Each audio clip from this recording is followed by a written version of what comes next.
good morning mga kamarmaros. Welcome na naman muli sa ating YouTube channel. Ako ngayon yung naka-duty sa ating mini farm. Day off ni Rejan. Kasi kahapon, Father's Day, sobrang busy. Nag-cancel off siya. Din ngayon is nagpaalam siya na mag-video. Umuwi sa kanila. So tayo muna ngayon yung mag-aalaga, magpapakain ng ating mga alaga dito. So mga salubong kagad ng ating mga alaga. Jigger, Dexter, baka na naman nalusutan kayo ha. Tumatahol na to mga kaparmers. Pag may kambing, may mga predators kayo ang bala ha. Noong unang araw, yung bayawak nakalusot.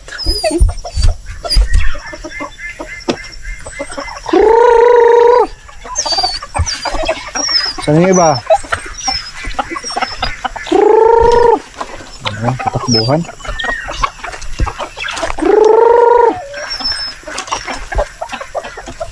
Ayan, Scooby, pupunta na dito. Medyo matagal na panahon na hindi tayo naggigiling ng puno ng saging. So magigiling tayo para mas marami yung kanilang makakain ngayon. Dahil pag basic, commercial feeds ang palaging pinapakain natin. Mabilisan. Yung okra, grabe oh, dalaki. Namumunga na. Ang bilis na muna. Mga gutom na yung ating alaga. Una natin papakainin yung mga naiitlog na manok. Kasunod, maghahanda tayo ng organic na pagkain ng ating mga alaga. Hahaluan natin ng commercial feeds.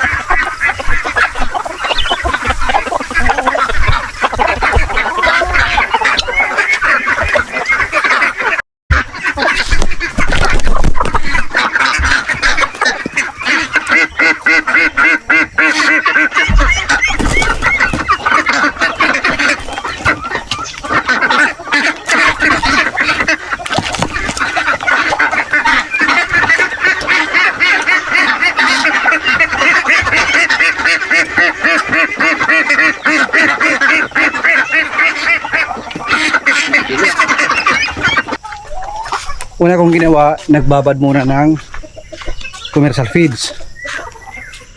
Pagkatapos, ito na. Kukuha na ng puno ng saging.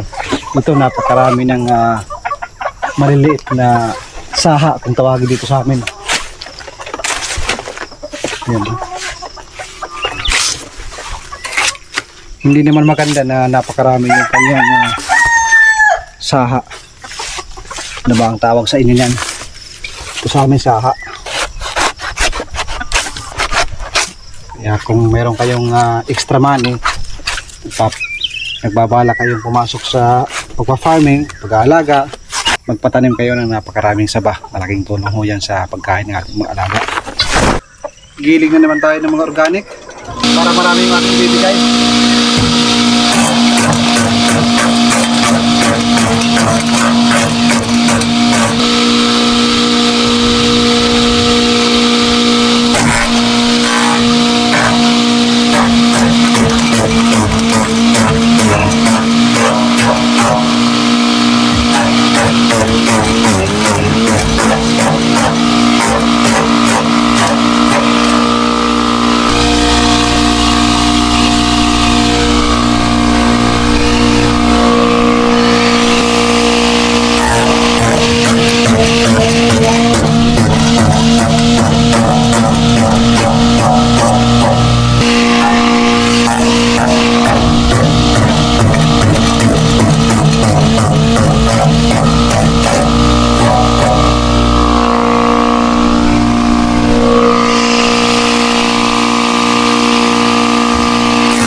Nabulunan mga kaparmers.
Pinong-pino, ganda ng quality.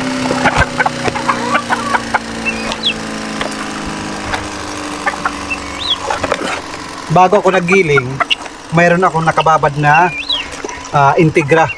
Tapos hinaluan ko yan ng Pollard. Mas marami yung Pollard mga kaparmers. Papakita ko sa inyo yung kanyang thickness, quality na ating binabad. Tapos ihahalo natin dito.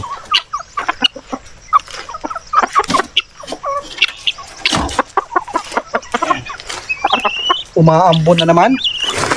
Pero okay lang yan mga kaparmers. Dahil pag umulan, mawawala yung ambon. Yan na, lumalakas na. Doon tayo sa ating may kitchen. Maghanda ng pagkain natin mga alaga. Dito tayo sa loob dahil maulan.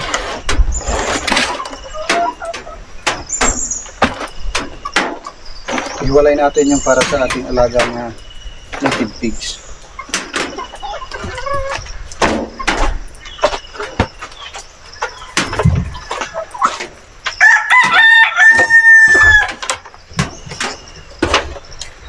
Para sa ating alagang native pigs, Pollard, darak, at saka itong ating organic na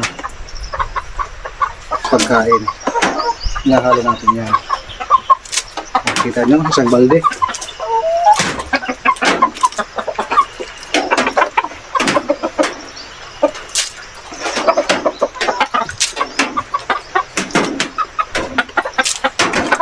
Loaded mga kaparmers.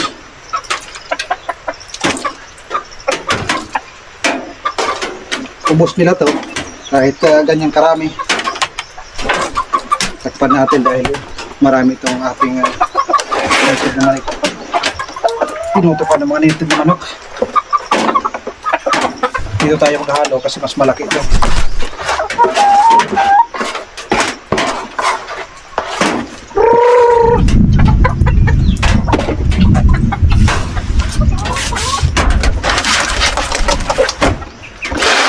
Ito na yung aking sinasabi na meron tayong Pollard, Integra 2000 at saka vitamins pinaghalo-halo natin dito. Medyo masabaw pa ng konti. Yan ang gustong-gusto ng ating Peking duck din. Ayan ha.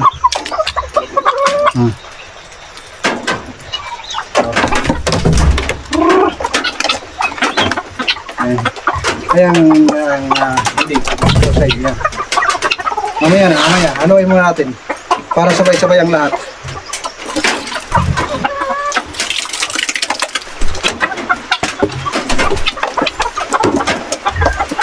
Oops!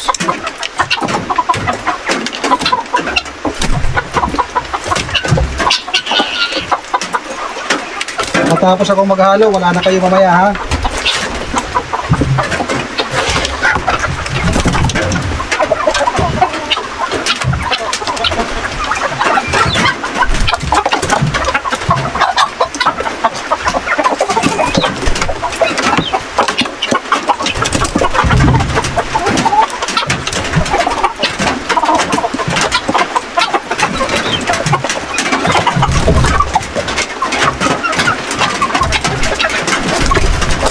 Ganda ng quality mga farmers.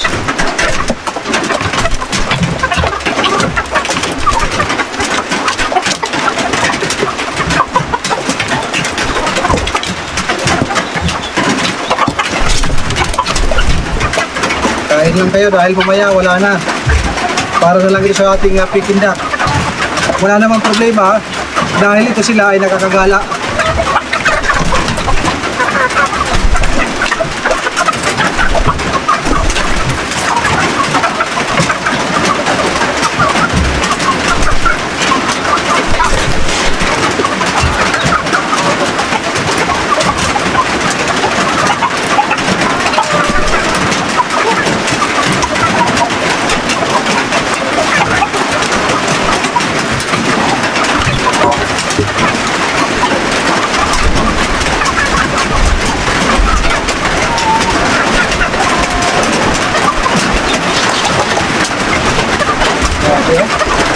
Ito mga farmers, para ito sa ating mga Peking duck. Ito wala namang problema. Kanina pa yan kain ng kain.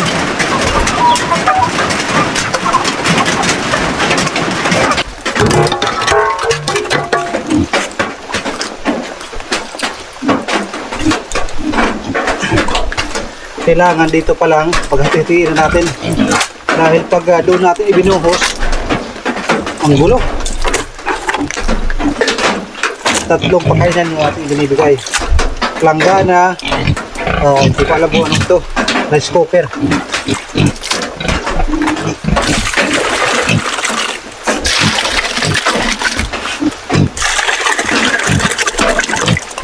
Kita nyo naman yung ating gustong gayahin, yung kay Robin Janeiro.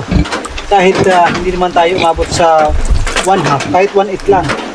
Kita nyo naman kung gaano karami yung kanyang YouTube tips. Kaya believe ako kay Sir Robin Janeiro. Grabe. At napakarami niyang pagkain ng mga organic, katulad ng mga mangga at saka karapilis at saka hindi ko alam yung isa. Sarangguelas mga kaparmos. Yun yung kanyang mga pinapakain, mga overripe.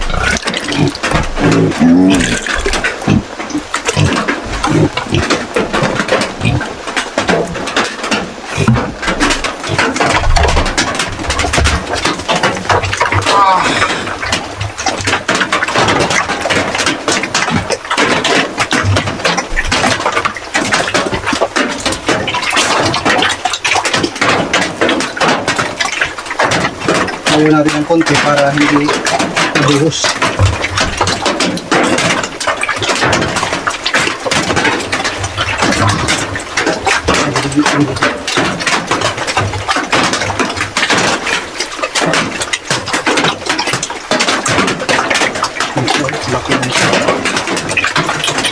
Pero yung mga kapatid dito, mas malaki dito dahil sagana sa pagkain. Pure feeds yung pinapakain. Ako naman may halo ng organic. Kaya hindi ko masyado pinapatawa kasi ang purpose ko talaga dito ay gawing inahin. Mas maganda kasi kung katamtaman lang yung katawan, hindi masyado mataba yung ating gagawing inahin para madaling mabuntis at mas marami yung kanyang mga biik. Wala tayong panahon mga kaparmers. Ito yung aking plano. Straight po yan. Siminto na kulungan ng ating mga alaga. Gusto kong makabili ng mga landress na inahin. Hindi na ganito. Kahit tatlo lang muna, nandun na yung ating buhangin na gagamitin para dito yan. Ang kulang lang yan, hollow blocks. Hollow blocks, bakal, at saka siminto. Kung gagawa, walang problema.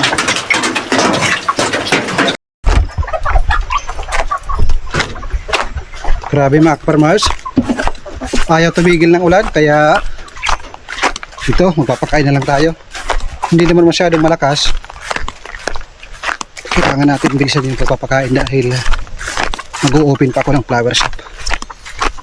Alam niyo naman, meron kaming baby, si Mrs. nandoon. Siya yung nag-aalaga. Ayaw kasi ni Mrs. na magpapaalaga ng aming baby. Kain kayo 1 minuto lang ha, para yan sa Peking duck. Lalak ko lang dito dahil mga pasaway itong ating mga native. Walang kabusukan din. Lakas kumain na. Bigyan ko lang kayo ng mga 2%.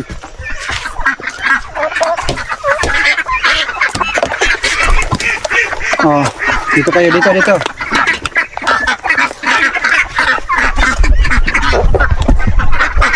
Oh.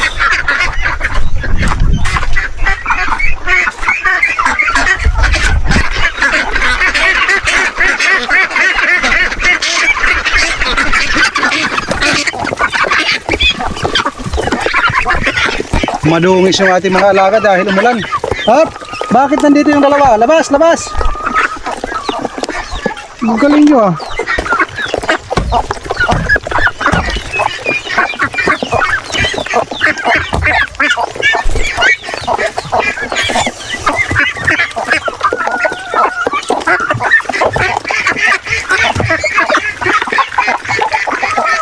Dito.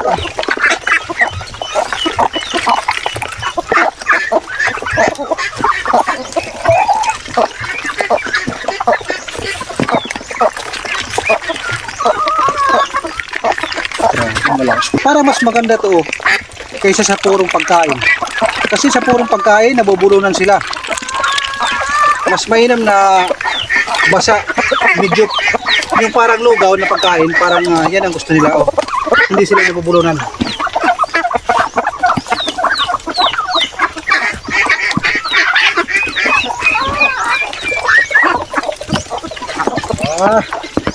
Grabe. Talagang takaw.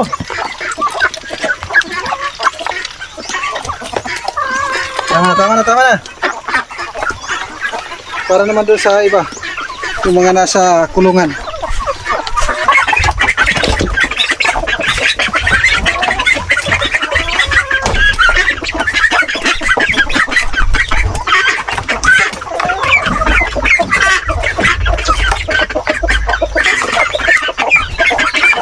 Dito kasi medyo maliliit, mahina, kaya nakahiwalay yan. Tulad dito, maliit, nangapakan. Yung ating wild duck, isa na lang. Kawawa yung isa, binugbo. Yung parang hose na dalawa sa may leeg, putol yun. Dahil yung sala rin yung ating native na manok na merong sisi, yung tapang, kahit maliit. Bigyan natin ng pagkain na ganito. Kasi sanay sa bukid ko na kumakain ng mga organic. Kahit medyo may katagalan na dito sa atin, napaka-pilak pa rin, no? Takbo ng takbo sa loob ng kanyang kulungan.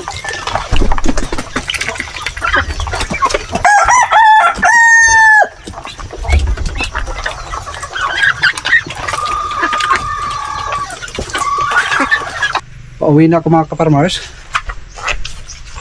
Magdadala tayo ng panggulay. Ayan, no? Dito sa probinsya maraming libre na pwedeng gulayin. Doon sa syudad, sa Maynila, basta city mga kaparmers, saan man lugar, basta nasa city ka, pakahirap mga kaparmers. Lahat gastos, kahit yung panggatong gastos din. Dito pag samasamahin lang natin to kasama ng okra, lagyan ng malapot na gata. Naku po, napakasarap niya. Wala dito si Brad, yung kanyang tanim na okra, isasama na natin to. Unang harvest. Sarap mga kaparamos na okra. Brad, ito na lang sa video. Pasensya na at nag-day off ka. Sabi ni Brad, ni Rejan, kahit ibenta niya lang ito ng piso ang isa, panalo na. every 2 days pwede mag-harvest dito mga kaparmers. Maliit pa lang yung ma-harvest natin dahil maliit pa lang yung ating na-harvest dahil namumulaklak pa lang. Pero marami yung mga sumusunod maliliit. Ito lang yung mga malalaki yung ating kukunin kasi masasayang, tatanda. Uwi muna ako dahil may order tayo na funeral stand dito sa kay Mariana. Yung kanilang mama is na maalam na nakaraang araw. Yung kanyang apo is nag-order sa akin ng flower stand. Yan, dineliver namin dyan. Ngayon naman meron silang order. So kung nakikita nyo yung ating tindahan na binibilhan, doon tayo nakakautang. Yung kanilang mama is na maalam. So nakikiramay ho kami ng aming pamilya. So ngayon gagawa ko ng bulaklak para sa funeral stand para i-deliver sa kanila. So ayun mga kaparmers, kumakain na okra. Sa akin na to, tapos na kayo. Katatapos ko lang magpakain, magbigay ng vitamins, tubig, pakain sa ating mga iba't ibang mga alaga. So paano mga kaparmers? Magandang araw at magandang buhay. Kaway-kaway sa inyong lahat. Kung gusto nyong pumasok, umuwi sa inyong probinsya para magsimula sa munting farming business, enjoy nyo lang at pagplanuhan na mabuti.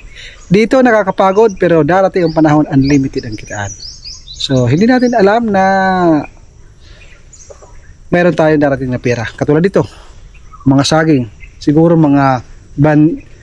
katulad dito, mga saging. Hindi natin mamalayan, meron tayong mga almost 20 na buwig na ibibenta next month. So kung hindi ako nagtanim nito habang ako ay nasa abroad, wala tayong ganito. Wala tayong maibibenta, wala tayong mahasaing, wala tayong mapagkukunan ng organic mahalo, di ba? Kailangan maging advance po tayo. Yan ang sinasabing teknolohiya. Goodbye. God bless po sa inyo at lalo na sa inyong mahal sa buhay.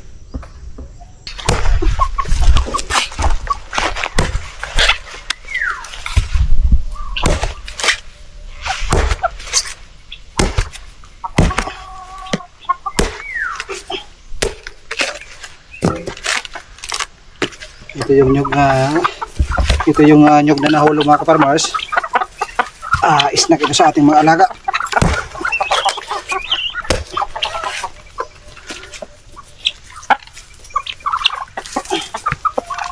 Tukain nila yan hanggang maubos.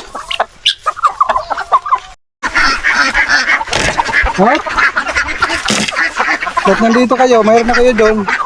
Binigyan ko ng nyug. Ayaw siguro dahil matigas. Isa lang. Humabol ka talaga dito.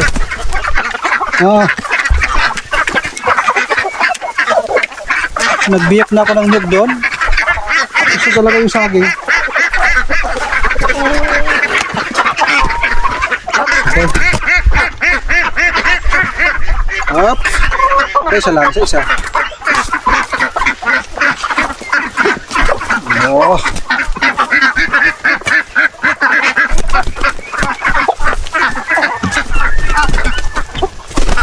Kahit anong prutas basta hinog, talagang ganado sila.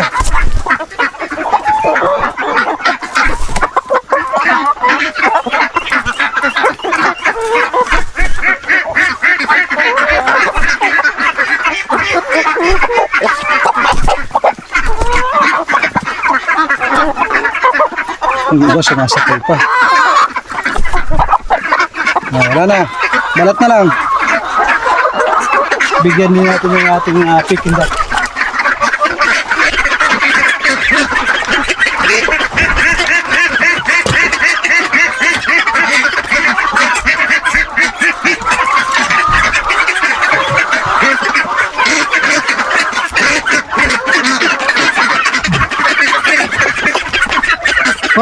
Parte nito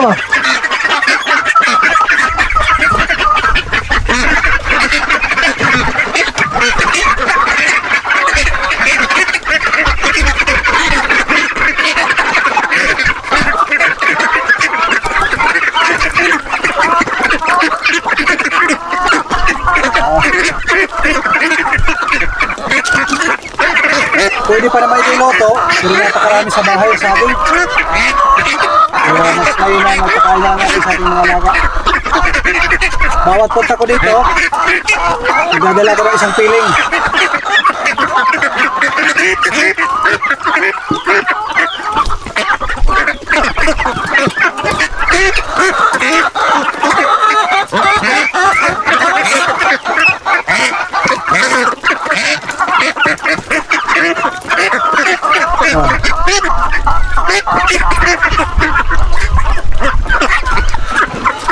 Grabe, sinisip-sip nila. Natin na itlog ngayon.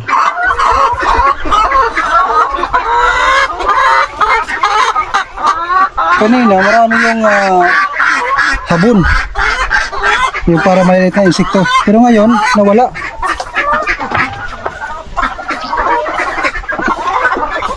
Katatapos ko lang magpa-snack ng ating mga alaga. So ngayon, nandun naman si Brad gigiling ng organic na pagkain ng ating mga alaga. Hinihahanda niya kahit alas 2:30 pa lang, para pagdating ng alas 3:30 hanggang alas 4 ang papakain na lang. So ayun muna yung ating ginawa sa ating mga alaga, dahil may tawag si Mrs. doon sa flower shop, may order. Ito sigurado to, pera talaga to, dahil on time payment to. Hindi ko ginagawa hanggat di pa nababayad yung customer. So para mga ka-farmers, dito muna tayo sa ating flower shop.